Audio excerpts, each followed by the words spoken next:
আগত শ্রমজীবী ভাই এবং বোনেরা সবাইকে জানাই আমার দল জাতীয় গণতান্ত্রিক পার্টি জাগপার পক্ষ থেকে সংগ্রামী সালাম এবং শুভেচ্ছা। আসসালামু আলাইকুম। আপনারা কেমন আছেন? আলহামদুলিল্লাহ।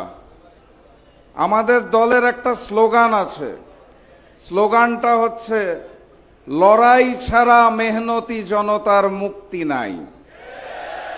লড়াই ছাড়া মেহনতি জনতার মুক্তি নাই। বাংলাদেশের ইতিহাসে ক্ষমতার পালাবদল হয়েছে, নেতৃত্ব পরিবর্তন হয়েছে, রাজা বদল হয়েছে, শ্রমিকের অধিকার কখনোই নিশ্চিত হয় নাই। এটাই বাস্তবতা, এটাই নির্মম সত্য। ওই প্রবাসে আমার যে শ্রমিক ভাইরা থাকে, তারা যদি রেমিটেন্স বন্ধ করে দেয়, আমার দেশের যে শ্রমিক ভাই বোনেরা আছে তারা যদি কাজ বন্ধ করে দেয়, তাহলে সংসদের ওই মন্ত্রী এবং প্রধানমন্ত্রীর বেতনও হবে না। দেশে শ্রমিকরা কাজ করে বলে দেশের অর্থনৈতিক চাকা সচল রয়েছে।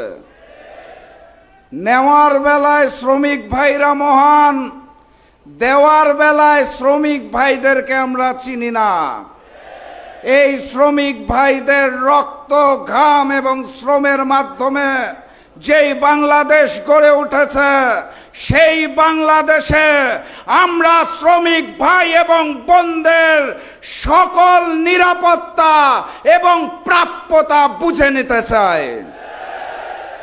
সংগ্রামী সাথী এবং বন্ধুগণ, একটা গণ অভ্যুত্থান হয়েছিল, যদিও বারবার বলা হয় ছাত্র এবং জনতার গণ অভ্যুত্থান, কিন্তু সেইখানের একটি বড় স্টেক হোল্ডার ছিল শ্রমজীবী মানুষেরা, শ্রমিক ভাইয়েরা।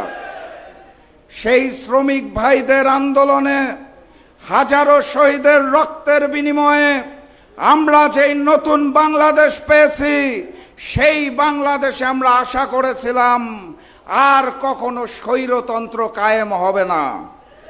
আমরা আশা করেছিলাম সকল সমস্যার সমাধান ওই পবিত্র জাতীয় সংসদেই হয়ে যাবে ইনশাআল্লাহ।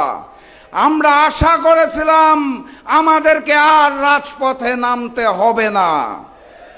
কিন্তু ভাগ্যের নির্মম পরিহাস, এই বিএনপি সরকার ক্ষমতায় আসার পর জুলাই গণঅভ্যুত্থানকে অস্বীকার করতে চায়, তারা জুলাইকে অস্বীকার করতে চায়, তারা গণভোটকে অস্বীকার করতে চায়, তারা 70% মানুষের গণভোটের হায়ের ম্যান্ডেটকে অস্বীকার করতে চায়। সংস্কার করার জন্য যে সকল অধ্যাদেশ জারি করা হয়েছিল, তারা একে একে সব গুরুত্বপূর্ণ অধ্যাদেশ বাতিল করে দিচ্ছে। তারা সংস্কার মানতে চায় না। চিন্তা করে দেখুন, জুলাই সনদ সংস্কার সব বাদ দিলাম, জুলাইয়ের জন্য একটা জাদুঘর তৈরি করা হয়েছিল, জুলাই মিউজিয়াম, সেটাকেও তারা স্বাধীনভাবে চলতে দিতে চায় না। সেখানেও তাদের সরকারি হস্তক্ষেপ প্রয়োজন, তাদের নিয়ন্ত্রণ প্রয়োজন। তারা জুলাইকে এতখানি ভয় পায়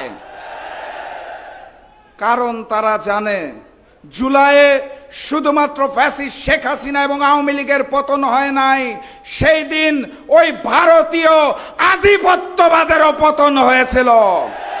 জুলাই জাদুঘরে গেলে আমরা বারবার দেখতে পারবো সেই ফ্যাসিস্ট আওয়ামী লীগের পতন, সেই ভারতীয় আধিপত্যবাদের পতন।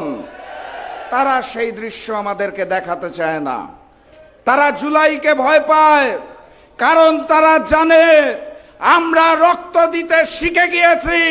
ছাত্র জনতা শ্রমিকেরা প্রস্তুত আছে, প্রয়োজনে আরো একটা গণ অভ্যুত্থান হবে ইনশাআল্লাহ। কথাবার্তা পরিষ্কার, যদি না হয় সংসদে, সমাধান হবে রাজপথে।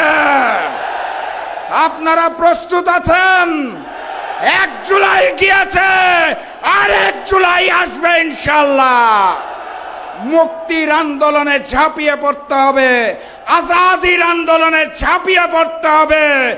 দেখা হবে বিজয় ইনশাআল্লাহ। নারায়ে তাকবীর।